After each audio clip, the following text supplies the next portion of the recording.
होंगे। तो ये सारे एक लंबी चौड़ी लिस्ट है जो मुसलमानों के मसाइल है, उसके साथ तो ये सारे मसाइल का हल जो है वो पार्लियामेंट का इलेक्शन है। और पार्लियामेंट के इलेक्शन में पिछले वक्त में जो लोगों को हमने यहाँ से चुना के दिया था या पार्लियामेंट में उन्होंने हमारी नुमाइंदगी का हक अदा किया या नहीं किया, औरंगाबाद के जो ज़मीनी मसाइल थे उन ज़मीनी मसाइलों का उन्होंने हक अदा किया या नहीं किया, ये सारी बातें हैं, ये सारी बातें कहना है। इसलिए शायर ने कहा था कि अमीर शहर से तकरार करके देखते हैं, अमीर शहर से तकरार करके देखते हैं, खिराज देने से इनकार करके देखते हैं। ये रहनुमा तो जागने से नहीं जागे, चलो अवाम को बेदार करके देखते हैं। तो अजीज तरीन साथियों, हम आप लोगों को बेदार करने के लिए आए हैं कि जो माजी में हमसे गलतियां हुई है, क्या वो गलतियों को हम यहाँ पर दोहराएंगे या उसको हम सुधारेंगे। यही चंद कलमात, चंद गुजारिशात आप लोगों के बीच में लेके हम आए हैं। यहाँ पर हम देख रहे हैं कि औरंगाबाद के मसाइल में डीपी प्लान का मसला हमारे सामने खड़ा है, हमारे घरों के बीच में से रोड निकल रही है। इस मसाइल पर वो कायदीन क्यों खामोश बैठे हैं जिनको हमने शहादत दे के वोट दे के अपना रहनुमा चुना था। हम देख रहे हैं कि एक कटगट का मसला आया, मिनी प्रॉपर्टी का मसला आया, दौलताबाद के अंदर बड़े जमीनों के मसाइल आए, या मिनी प्रॉपर्टी के अंदर 5000 मुसलमानों के घरों के ऊपर लटकती तलवार चल रही है। ये तलवार वो मुसलमान लोगों के घरों पे से निकलेंगी कि नहीं निकलेंगी, ये सारे मसाइल हमारे सामने हैं। हम देख रहे हैं कि वक्फ बोर्ड के मसाइल हैं हमारे सामने। वक्फ बोर्ड के member automatically member of parliament और मेंबर ऑफ असेंबली होते हैं। उन्होंने वो वक्फ बोर्ड के मसाइल में गरीब मुसलमानों को क्या दिया, ये सारे मसाइल हमको देखने के, आज हमको सवाल करने का मौका है, उनको जवाब देने का मौका है, और हम सवाल करेंगे और उनसे जवाब मांगेंगे कि हमारे मसाइल थे तो हल हुए या नहीं हुए। पिछली वक्तों में हमने देखा कि वक्त की जमीनें जो थी उसमें कुछ पंचक्की के सामने एक कॉलोनी बनी हुई अफसर खान के वार्ड में आती है, वहां पर गरीब मुसलमानों को प्लॉट देके घर बनाया गया। तो ऐसी कितनी वक्फ बोर्ड की जमीनें हैं, उन पे गरीबों को बसाया गया या नहीं बसाया गया। और ये अमीर मुसलमानों ने अपनी जायदाद वक्फ को जो दी थी वो इसलिए दी थी कि गरीब मुसलमान जो अपना घर नहीं बना सकता था वो वक्फ बोर्ड पे अपना घर बनाए। बहुत सारा पानी दे दो, वो वक्त अपना घर बनाए। लेकिन इसके ऊपर कुछ नुमाइंदगी हुई, कुछ गरीब मुसलमानों को घर मिले या नहीं मिले, ये सवालात है जो उठाना बाकी है। क्या हमारे पानी का मसला हल हुआ? 10 साल जिन कायदीन को हमने गले से लगाया, 10 साल जिनके ऊपर हमने मोहब्बतें निछार की, क्या वो हमारे पानी के मसाइल भी हल कर सके? जिन कारपोरेटरों को जी जान से हमने चुना के दिया, वो 2 दिन का पानी 10 दिन में कैसा आ रहा है? इस पे हमारी तवज्जो है या नहीं है? या 10 दिन का पानी कैसा आ रहा है? कौन पूछेगा? हम पूछेंगे। हमने शहादत दी थी 19 में, तो हम पूछेंगे कि ये 10 से 12 दिन पानी क्यों आ रहा है? कौन पूछे? हम पूछेंगे। और अब आए अगर वो, तो पूछो उनसे, हजरत उमर में वो खातून ने ऐसा गिरबान पकड़ी थी कि बताओ हजरत उमर, ये 2 तहबंद आपके पास कहां से आ गए? तुम्हें तो माले गनीमत में एक ही मिला था, ये दूसरा कहां से आया? उस खातून की जुर्रत को, उसकी सुन्नत को जिंदा करो। कि वक्त का वो खलीफा जिसको नबी करीम सल्लल्लाहु अलैहि वसल्लम ने कहा था कि अगर मेरे बाद कोई नबी होता तो हजरत उमर होते। उस नबी को पकड़ने की जुर्रत एक मामूली खातून ने पैदा की थी। उस जुर्रत को हमको पैदा करने का है। आए तो पूछो ये अमीनी प्रॉपर्टी का तलवार हमारे घरों पे क्यों लटकी है? आए तो पूछो ये डेवलपमेंट प्लान जो गुजरा वो आपकी नजरों में था या नहीं था? आपकी नजरों से गुजरा या ना गुजरा? पूछो। आए तो ये पूछो कि 2 दिन में जो पानी हमको 5 साल 7 साल पहले आता था वो आज 12 दिन पहले 12 दिन के बाद क्यों आ रहा है? हम पूछेंगे फिर हम पूछेंगे वो भी कि फसादात में तुम्हारा रोल हमारे साथ क्या था? हम तुम्हारे सगे थे या हम तुम्हारे सौतेले थे? कौन पूछेगा ये? क्या वो 30 शरारती आए थे यहां पर वो तुम्हारे सगे थे या हम तुम्हारे सगे थे? हम गली गली घूम रहे थे या वो गली गली घूम रहे थे? कौन करेगा ये सवाल? क्या गुलाम है हम? अगर सवाल नहीं कर रहे तो क्या गुलाम कौम की निशानी है हम? खुदा की कसम हम गुलाम कौम की निशानी नहीं है। हम सवाल करेंगे, हम छोड़ेंगे नहीं। अगर मेरी बात आपको कोई गलत लग रही तो वहां से खड़े रह के टोक देना कि जावेद कुरैशी झूठ बोल रहा तू, जावेद कुरैशी गलत बात कर रहा तू, वहां से ही रोक देना। कसम खुदा की मैं अपनी कौम पे फख्र महसूस करूंगा कि पकड़ के मेरा गला कोई ने रोका तो सही। क्या था? हम ये राम मंदिर को सदियों से यहां पर राम मंदिर की जब रामनवमी होती सदियों से खिदमत अंजाम दे रहे हैं मुसलमान। कभी फसाद बर्पा हुआ, कभी फसाद बर्पा हुआ? फिर वो कौन शरारती था?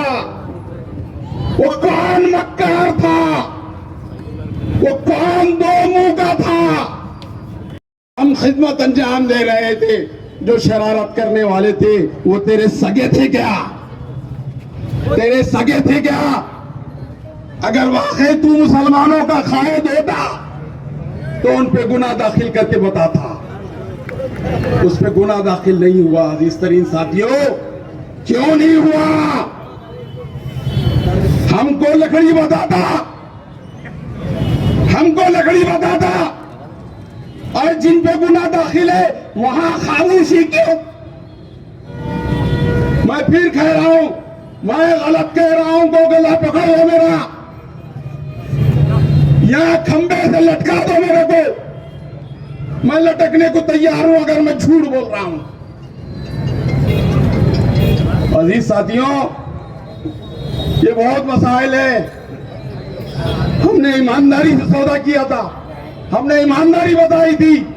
कहीं बेईमानी बता दो कि हमने उसके साथ बेईमानी की कहीं, लेकिन तू बेईमानी कर रहा है हमारे साथ।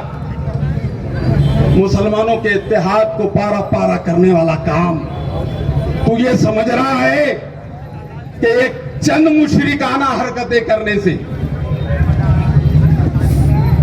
ये मुशरिकाना हरकतें करने से क्या मिल्लत में, क्या मिल्लत के नौजवानों को पैगाम देने की कोशिश की जा रही है? अजीज तरीन साथियों, इस पे गौर करने की, फिक्र करने की जरूरत है।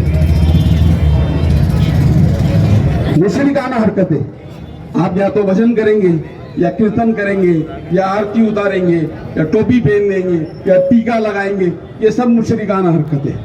लकुम दीनकुम वलिय दीन, कुरान के अल्फाज बहुत साफ है। इससे बड़ा सेकुलरिज्म जो कुरान ने बताया, कोई बता दे मुझे कि लकुम दीनकुम वलिय दीन, तुम्हारा दीन तुम्हारे साथ, मेरा दीन मेरे साथ। अमीर मुइगल का दीन अमीर मुइगल के साथ, जावेद कुरैशी का दीन जावेद कुरैशी के साथ। अजीज तरीन साथियों, हमारा कुछ शार है, शार, हमारी कुछ निशानियां हैं, हम उसमें तब्दीली नहीं कर सकते यारो। ये इख्तियार उसका है, उन लोगों को बता दिया है तुम नहीं कर सकते ये हमारा शार है, तुम्हारा शार है, ये हम नहीं कर सकते। तो क्या नौजवानों को ये पैगाम देने की कोशिश कर रहे हो कि हिंदुस्तान में अगर रहना है तुमको तो तुमको ये करके दिखाना पड़ेगा, क्या ये पैगाम हमारे मुस्लिम नौजवानों को देने की कोशिश हो रही है? क्या ये पैगाम देने की कोशिश हो रही है कि हमारे बुजुर्गान दीन से मेरा कोई ताल्लुक नहीं, मेरा औरंगजेब से कोई ताल्लुक नहीं है, मेरा मुगलों से कोई ताल्लुक नहीं है, मेरा निजाम से कोई ताल्लुक नहीं है, तो तेरा ताल्लुक हमारे से कैसा है रे बाबा?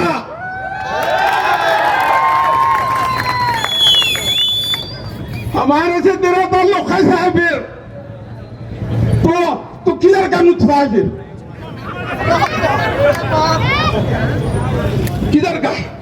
हमारा नहीं है तो फिर किधर का? तू अगर ये समझता है कि हमारे बुजुर्गान दीन से हम रग़बत का मुजाहरा नहीं है तेरा, मैं मोकला है, मेरा जो है औरंगजेब रहमतुल्लाह अलैह से कोई ताल्लुक नहीं है, तो फिर किससे ताल्लुक है आपका?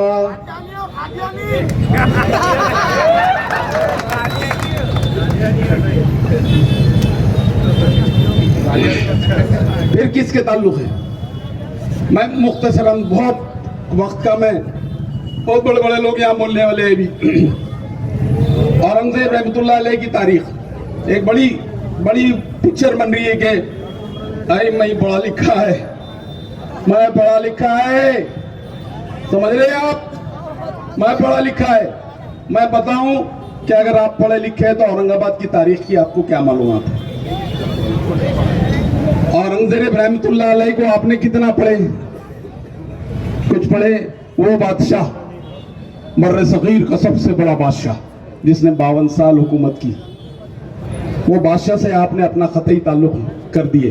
ठीक है, आप जाइए, आप शिवाजी के मावड़े, शिवाजी महाराज के मावड़े रहिए, हमारे को कोई लेने देना नहीं तुम्हारे उससे। रहिए आप रहिए,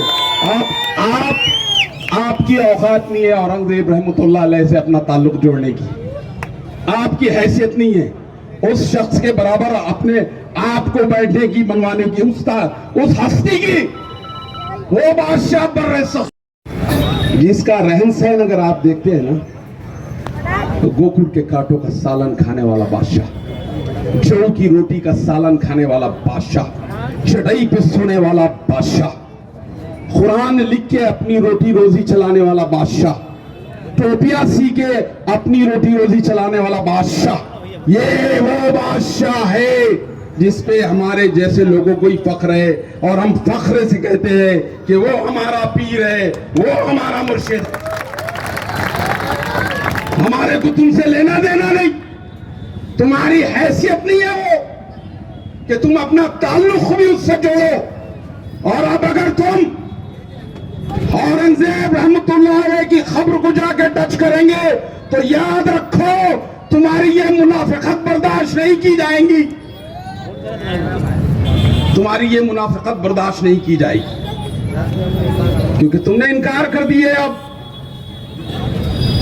तुमने इनकार कर दिया उस शख्सियत को जो ज़ैनुद्दीन शिराजी रहमतुल्लाह अलैह की बगल में अपनी खबर बड़ी शान से सादगी से बैठा है, सो रहा है वो बंदा, सारे लोग आ रहे हैं उसके उस पे। क्या पढ़े लिखे तुम? अरे तुम पढ़े लिखे जाहिल हो, तुमको मालूम नहीं है उस शख्सियत के कारनामे। इस औरंगाबाद के अंदर जितने बड़े मनादिर है उस दौरे हुकूमत में ही हिंदुओं को नसीब हुए थे। वो कोई इनकार नहीं करता, वो दस्तावेजात के ऊपर औरंगजेब रहमतुल्लाह अलैह की देन थी वो भी। अजीज साथियों, आने वाला वक्त नाजुक है, ये आपको सबको समझ रहा है, लेकिन आने वाले वक्त में आपको मुनाफिक को पहचानने की जरूरत है कि कौन मुनाफिक है।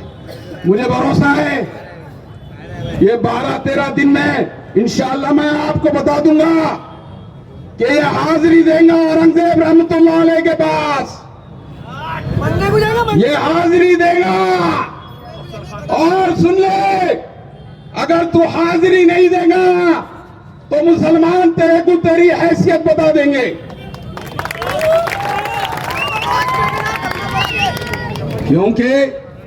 क्योंकि हमारे कायदीन के अंदर जब मुसलमानों पे, जैसा अमित भुईगढ़ साहब ने बताया है कि मुसलमानों पे जब स्टेटस रखने के ऊपर जब आप गुना दाखिल कर रहे थे, तो उस वक्त प्रकाश अंबेडकर साहब औरंगजेब रहमतुल्लाह अलैह की मज़ार पे जाके जियारत कर रहे थे और वहां से वो स्टेटस रखने पे से गुना दाखिल होना बंद हो।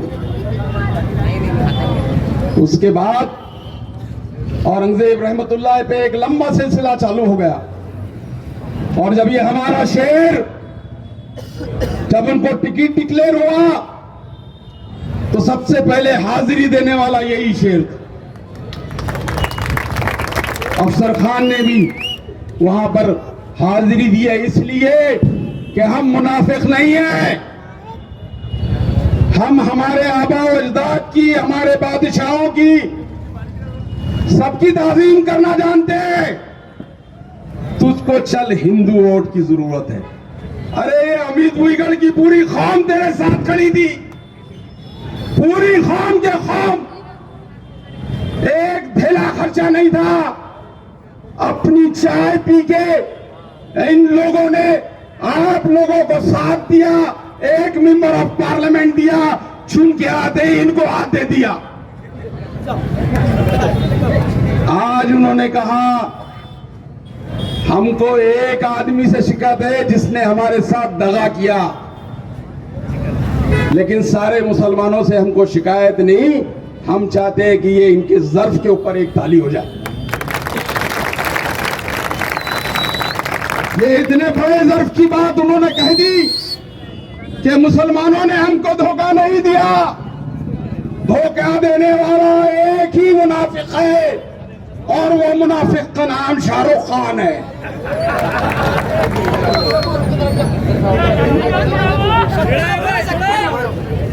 अजीज तरीन साथियों, गब्बू पटेल साहब और अशफाक पटेल साहब आज उनकी, हम लोगों को वो ताईद देने आ रहे हैं। मैं उनका बहुत तहे दिल से शुक्रिया अदा करता हूं कि वो वंचित बहुजन अघाड़ी के उम्मीदवार अशफाक खान को अपनी भरपूर ताईदों से नवाज रहे हैं। अफसर खान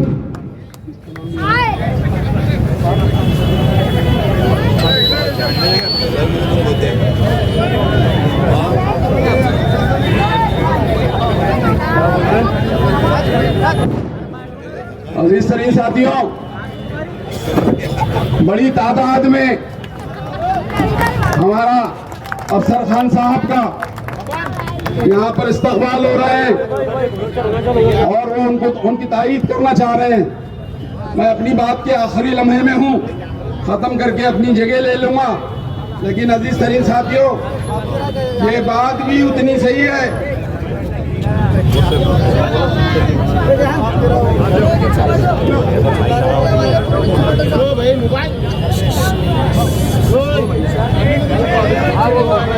पवन भाई। अजीज तरीन साथियों, मेरा वक्त भी खत्म हो रहा है। बहुत बातें आप लोगों के शुक्रगुजार करना था, मैं कर रहा हूं। मैं इन तमाम साथियों का खैर मकदम करता हूं, उनको तहे दिल से उनका शुक्रिया अदा करता हूं कि आज इस दरबार होटल की सभा में आज उन्होंने भरपूर ताईद से हमको नवाजा है। कसम खुदा की हम उन लोगों से वादा करते हैं कि अगर इंशाअल्लाह हमारी जीत अगर होती है तो मैं कहता हूं कि हम इनको नाराज नहीं करेंगे, इनको शर्मिंदा नहीं करेंगे, इनसे ये मुतालबा नहीं करेंगे कि हम आपके घरों के ऊपर बॉम्बिंग ऑपरेशन कराएंगे। ये मुतालबा हम नहीं करेंगे, कसम खुदा की नहीं करेंगे।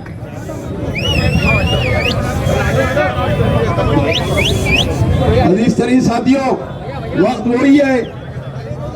वही है हालात वही है जो 19 के हालात से 24 के हालात बेहतर है। दो कौमों ने एक मुसलमान मेंबर ऑफ पार्लियामेंट बनाया था। आज फिर वही वक्त है कि ये दो कौमें एक जगह हैं। किरदार में तब्दीली आ चुकी है, किरदार में तब्दीली आ चुकी है। मैं अपनी जगह लेता हूं इस शेर के साथ, मैं अपनी जगह लेता हूं और ये शेर उन लोगों के नजर करता हूं कि वो अपने होश के नाखून ले।